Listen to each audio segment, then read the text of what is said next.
Por amor, hoje eu queria conversar com você sobre o livro de Eclesiastes, e eu daria como um título para essa conversa que diz, abre aspas, tudo é bonito, 3 pontos, mas continua vazio, ponto. Fecha aspas. Tudo é bonito, mas continua vazio. Sabe quando a beleza não preenche a alma? Alguns dos lugares mais bonitos que a gente conhece, que a gente frequenta, escondem tantas dores por trás de beleza, esconde tanta mágoa por trás de beleza, frustrações, que um desses lugares é a igreja. Parece que quando nos voltamos para este lugar, entre aspas, a tristeza fica na porta. Você entra num lugar como este, você vê o ar-condicionado, um som, uma boa iluminação. No dia de hoje, ainda friozinho, um cafezinho quente. Irmãos bem vestidos. Todo mundo sorridente. Paz do Senhor, graça e paz. Paz e bem. Parece, olhando daqui, que ninguém tem problema. E talvez olhando daí, fala, esse também não deve ter problema nenhum. Porque a beleza parece que hoje em dia mascara muitas das nossas dores. Por exemplo, no Instagram, eu nunca vejo as pessoas simplesmente mostrando a realidade do dia a dia. São pouquíssimas vezes que a gente se depara com um post nos feeds, nos reels, da pura realidade de nós, povo brasileiro. A gente separa os melhores momentos das nossas vidas para postar, porque o que é bonito precisa ser mostrado. O bonito mascara as dores. Mas é uma grande ilusão. Se pudéssemos escutar o silêncio, o que esse exato silêncio está escondendo nesse exato momento, o grito da alma de cada um da gente, as crises sem nome, os corações exaustos, perguntas reprimidas, relações destruídas,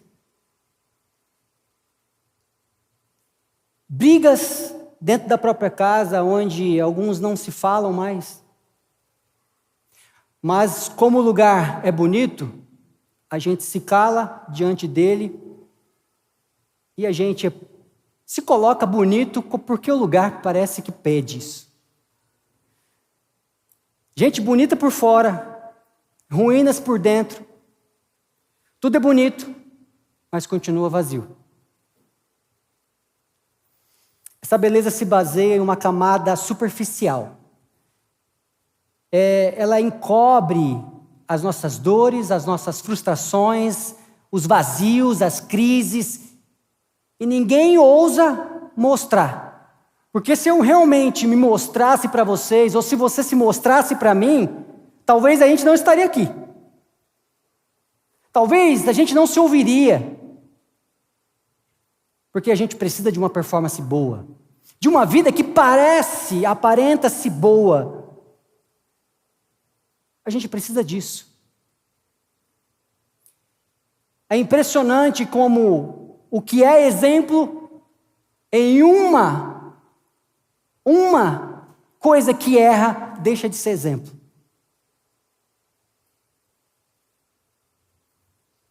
E essa tensão que a gente está expondo aqui agora não é nada nova. O autor de Eclesiastes escreve sobre isso há séculos atrás. E seu texto é tão contemporâneo quanto um feed que você pode rolar agora no Instagram. Você já entrou em alguma das celebrações aqui da Puro Amor, pensando assim, poxa, está todo mundo muito bem, só eu que não. Mãos levantadas, música boa, pessoas chorando. É tão engraçado que, na verdade, hoje em dia, chorar na igreja, a pessoa fala, vou dar um abraço que o irmão deve estar precisando. A gente agora tem até vergonha e não se sente tão bem em chorar na própria igreja, porque senão alguém vai perceber que eu não estou bem. E se eu chorar de alegria, eu tenho que guardar esse choro, porque também vão confundir o meu choro com problema. E eu preciso estar me mostrando bem. Se eu me colocar de joelho agora e levantar as mãos ao céu, fala, esse está precisando muito de Jesus. Todos os nossos movimentos hoje em dia parece que apontam para algo que é pejorativo. A gente não consegue mais ser vulnerável. E a verdade é que ninguém está tão bem quanto parece estar. De verdade, todos nós estamos com problemas. De verdade, ninguém aqui e no mundo está tão bem quanto parece estar. Alguma coisa, nem que seja uma, não está bem. Eclesiastes vai convidar a gente a encarar esse vazio de frente. Ele escancara o mundo e fala, ei, vocês acham que está tudo bem? Não está, viu? E o que é mais interessante é que o autor de Eclesiastes, ele fala assim, eu já tentei de tudo, sabedoria, prazer, dinheiro, projetos, conquistas, até religião, mas no final, tudo continua escapando pelas mãos. O autor de Eclesiastes faz uma provocação onde ele adquiriu tudo no mundo. Todas as coisas ele experimentou. E no final ele percebe que tudo escapa pelas mãos. Nada disso fica. O que deixa a gente mais preocupado ainda. Porque se ele experimentou de tudo, e nesse exato momento nós, enquanto vivemos, estamos correndo atrás de alguma dessas coisas. Seja dinheiro, seja sabedoria, seja prazer, seja projeto, seja conquista, ou até um Jesus diferentão.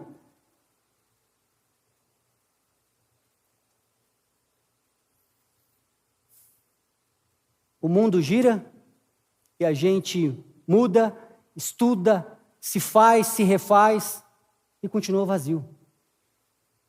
Sai de um trabalho, entra no outro, o vazio continua. É promovido, continua, o vazio. Sai de uma relação, começa outra, um vazio continua. Sai de uma igreja, vai para outra, o vazio continua. Tem uma conversa difícil, o vazio continua. Ganha-se mais do que ganhava antes, o vazio continua. Faz mais viagens, o vazio continua. Ganha-se o mundo, o vazio continua. Eclesiastes capítulo 1, versículo 2 diz, a vaidade das vaidades. Vaidade de vaidade.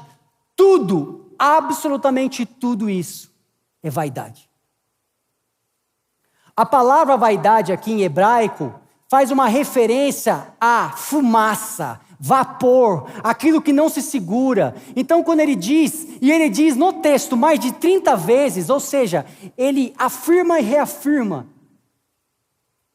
dizendo que tudo passa pelas mãos e nada fica, nada se segura, nada se retém.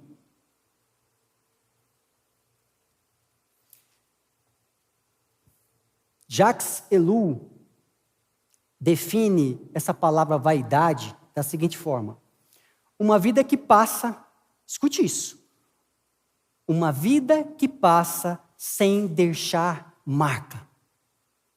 Tudo o que promete eternidade, mas só entrega fumaça. Vaidade é uma vida que passa sem deixar marcas. Promete eternidade, mas entrega fumaça. Eugene Peterson diz, Eclesiastes é o livro da desconstrução das idolatrias existenciais. É o divã da alma, cansada de fazer de quase tudo um Deus que não sustenta nada.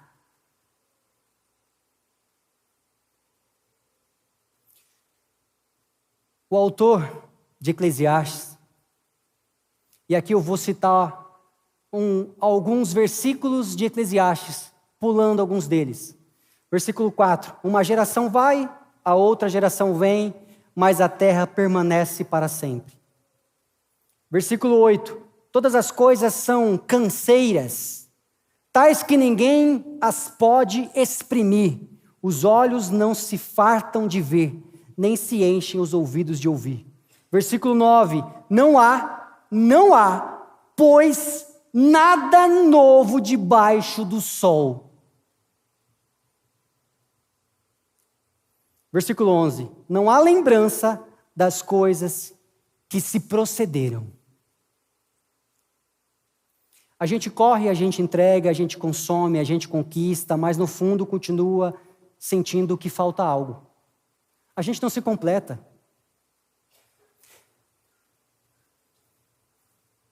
Quando eu celebro o casamento, eu costumo dizer assim: estamos aqui para celebrar o casamento. E o casamento não é feito a partir dessa data de hoje. Casamento é uma construção que nunca vai ficar pronta. Todos os dias você vai construir alguma coisa, e casamento, essa palavra, é uma construção que nunca vai ficar pronta. Ficaria pronta se o Tiago ficasse pronto enquanto aqui um homem perfeito. A Gia, sua esposa, a mulher perfeita. Então essa relação chamada casamento ficaria muito bom e pronto aqui. Mas de verdade o Tiago não vai viver essa experiência aqui. Na glória estaremos lá como ele, sendo corpo glorificado, mente glorificada. Aqui, não. Então, as relações, o trabalho, tudo que a gente vive, na verdade, a gente corre atrás do vento. A gente não fica pronto. A gente caminha, anda mais e mais e mais, e quando chega ao final da vida, foi-se. Acabou. O que o autor de Eclesiastes faz é uma grande provocação sobre aquilo que eu e você estamos buscando na vida. Estamos direcionando a nossa vida para quê? Em direção a quê? Entregando os nossos tempos, minutos, horas, para quê?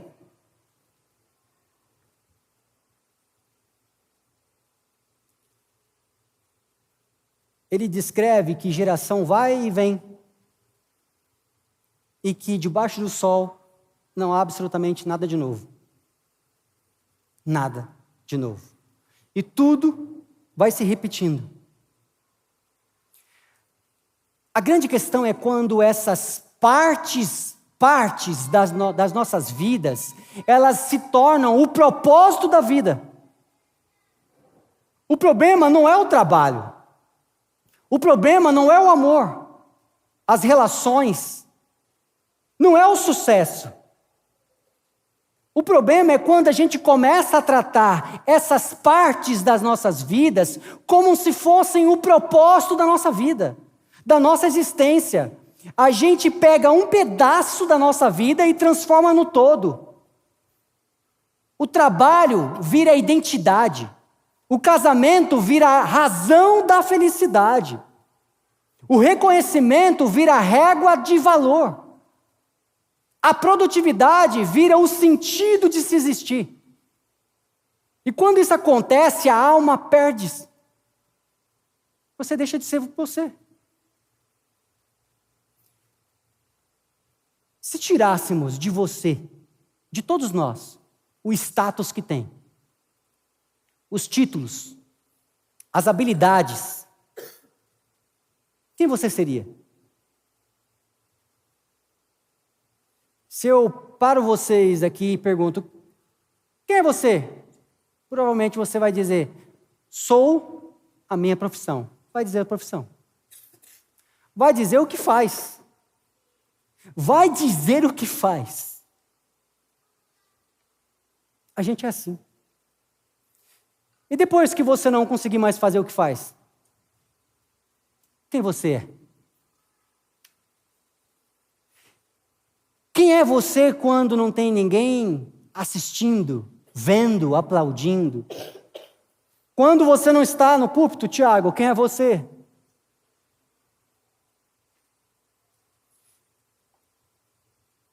Esses dias eu utilizo muito o Uber. Então eu entrei em um Uber e o rapaz viu que eu estava saindo da igreja por amor. Ele falou, você é dessa igreja? Falei, sou de lá. Numa dessas noites que eu tinha acabado de pregar. Aí ele, legal, sou pastor e teólogo, não sei o quê, não sei o quê. Falei, nossa, que legal. Aí ele, você entende um pouco de teologia? Eu pensei, se eu falo que sim, a conversa vai para um outro lado. Eu quero ser só uma pessoa comum, passageiro. Aí eu falei para ele, olha, eu acho que eu entendo, mas de verdade, você é o teólogo aqui. O que você gostaria de falar? Então ele foi para lá me ensinando tudo que ele sabia de teologia. E eu falei, nossa, que interessante. E ele foi conversando comigo, e eu dando atenção a ele, e daqui a pouco eu percebi que ele estava do jeito que ele acredita ser evangelismo, me evangelizando. Provavelmente querendo me levar para a igreja dele. E eu gostei da conversa, eu falei, aonde é que é a sua igreja? Ele me disse aonde é. Ele falou, o varão. Dá para perceber que igreja é. Eu te vejo na minha igreja? Eu falei, não sei, mas na igreja de Jesus, o Cristo ressurreto, a gente se encontra. Em um outro dia, em um outro Uber, entrei no Uber onde eu estava tocando um rock, e eu gosto, aqueles rocks tipo alternativo. E o cara batendo a mãozinha ali no volante, aí eu falei, você é músico? Aí ele, tem uma banda. Eu falei, nossa, que legal. Sempre quis ter uma. Para quem me conhece um pouquinho, eu já tive uma banda. E eu falei, como é que é isso? E ele começou a contar a história dele. No final me entregou link de Spotify, pediu meu contato, fez tudo. E falou, olha, faz música, você vai amar. Eu falei, cara, eu acho que eu vou gostar desse negócio. Como é bom ser só a gente, sem ser baterista. Como é bom não ser teólogo, pastor. Como é bom ser simplesmente um homem atento ao mundo, pronto em escutar pessoas vivendo o momento de felicidade delas, dizendo o quanto sabem do que sabem. Como é bom não ser o que aprendi a ser um dia. E eu estou gostando muito disso. Estou gostando muito disso. É diferente. Porque muitas vezes já aconteceu também, e me envergonho disso, de entrar num Uber e começar a conversar e de repente perceber que era um pastor ou um outro irmão de uma outra igreja e a gente acabar começando a falar sobre teologia e qualquer coisa e no final ninguém chega a lugar nenhum. E hoje eu simplesmente coloco todas essas coisas do lado e entro lá como uma alma vivente. O que você é, Tiago, nesse momento? Sou filho amado de Deus, conversando com um irmão que naquele momento está sendo o teólogo, o músico ou qualquer outra coisa. Às vezes a gente se confunde muito com o que faz, a ponto de 24 horas por dia ser o que faz. A gente não consegue simplesmente parar para ser gente. Afinal de contas, ao tocar uma alma humana, o que devemos ser é uma alma humana. O próprio Deus, ao descer aqui, tira a roupa de Deus. Se propõe a nascer como uma criança. E a primeira voz, ou o primeiro som que Deus faz como humano é um choro. Se submete a aprender a andar, falar. O próprio Deus deu trabalho para algumas pessoas em alguma época, que teve que trocar, sumia do nada, de repente estava na sinagoga.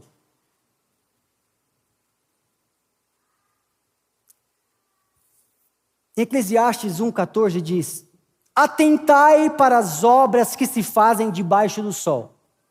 E eis que tudo era vaidade, e como quem corre atrás do vento.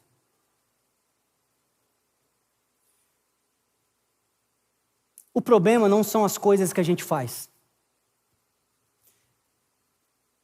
Hoje eu já não toco mais em uma banda. Quando algumas pessoas me encontram, falam: você é o baterista de tal banda. Eu falei: não faço mais aquilo. Foi bom enquanto vivi isso. Aproveitei muito e foi especial. Mas, de verdade, o que sou, talvez vocês não me conhecem direito. Alguns olham para mim e vão falar: você é muito sério. Outros vão falar: olha, você tem um rosto sereno.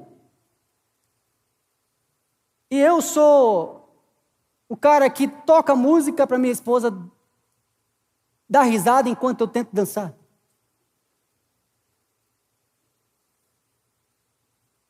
A minha família me conhece como um cara que faz palhaçada. E lá eu não preciso dizer o tanto que conheço sobre uma ou duas coisas. Eu só sou um filho, um irmão, um aspirante a marido.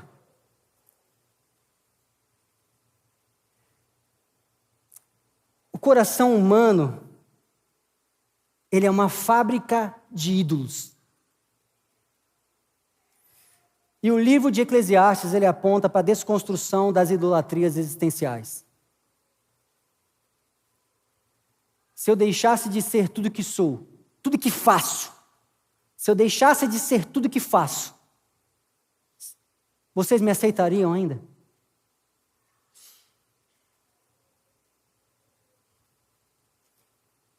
Se eu não pudesse fazer mais nada do que faço, vocês me ouviriam ainda? E se você deixar de fazer o que faz? Se aceitaria ainda? Seria aceito pelas pessoas que diz que te ama?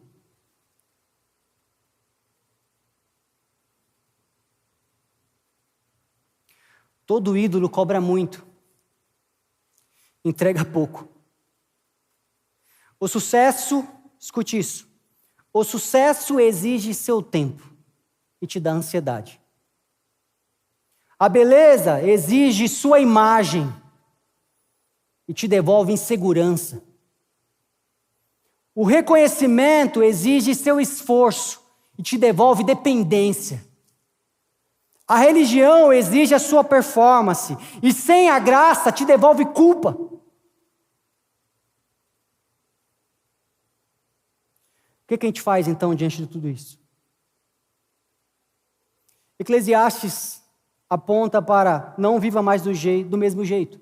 Não viva mais do jeito em que está vivendo. Mude a forma de viver. Primeiro ponto, o que eu diria como uma aplicação prática na sua vida é: olhe para onde a sua vida está apontando agora. Pegue a sua agenda, comece a listar as tarefas que faz do seu dia e percebe onde vai gastando o seu tempo. Ali está o que você adora. Ali está onde a sua vida é consumida. Talvez ali está seu Deus. A pergunta que você faz a essas coisas é: isso tem peso na eternidade ou é só vaidade aqui? Porque, de verdade, tudo que aprendemos aqui, e tudo que ganhamos, conquistamos aqui, de nada isso vale e leva com a gente. tudo vento, fumaça. Segunda coisa, de forma prática, reaprenda a valorizar o que realmente te importa. Aproveite o que Deus te deu hoje. Eclesiastes capítulo 3, versículo 13. Aproveite o que Deus te deu hoje. Isso é dom. Talvez não seja a hora de fazer mais do que você fazia. Talvez seja a hora de viver melhor. Olhar nos olhos. Respirar fundo. Silenciar o celular. Ficar com quem fica perto de você. Terceiro, e por último, aplicação. Tira do centro da sua vida o que não pode sustentar o mundo, o seu. O centro da sua vida não pode ser seu cargo, não pode ser o seu dom ministerial. Não pode ser seu desempenho. Esse lugar tem que ser exclusivo de Deus. Deus, que tem de mais valor, é você. E diante de você, sou filho e filha amada de Deus.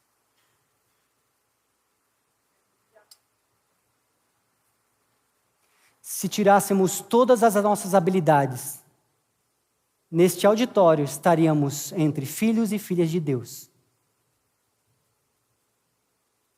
Porque o resto passa, tudo. Se algo estiver ocupando o seu trono aí, a sua alma vai rachar. E mesmo que ao redor tudo esteja funcionando, o seu trabalho, suas habilidades, os seus dons, a sua performance, o seu sucesso, a sua alma vai rachar.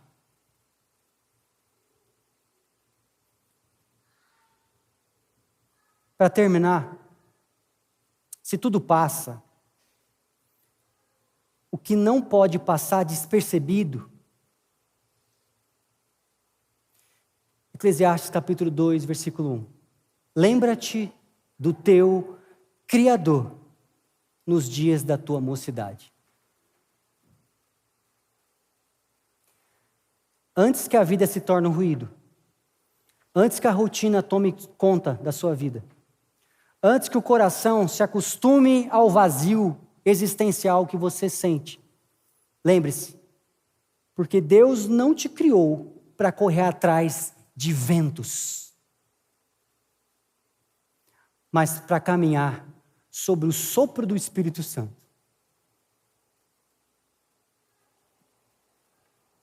Talvez o maior arrependimento da vida não seja o pecado que eu e você já cometemos, mas foi o sentido da vida que perdemos. Talvez esse seja o maior arrependimento. E no final, a pergunta que eu queria dizer e fazer a você não é o que você faz da sua vida ou o que você fez lá no final da sua vida, mas é com quem você viveu e como foi viver, sendo só você, sem nada. Não espere chegar ao final da sua vida para você querer responder essa pergunta. Porque eu acho que a resposta que a gente teria seria muito dolorido de se ouvir. E a minha oração a todos nós é que tenhamos a sabedoria de Deus, do Espírito Santo de Deus, para entender que não somos o que fazemos. E tudo que vamos adquirindo, ganhando, reputação, conquistando sucesso, reconhecimento, tudo isso passa. É só uma questão de tempo. Mas o tempo é um dos maiores espelhos da nossa alma. E lá na frente a gente vai se dar conta dele. E talvez o que a gente vai ver ali seja só uma coisa que a nossa vida cedo percebemos, mas ignoramos. E no final da vida percebemos que a vida se passou e tudo foi vaidade e o vazio ficou. Que não seja assim. e que seja que o Espírito Santo mude o rumo da sua vida agora, no tempo de hoje, para todos sempre. Deus abençoe a gente.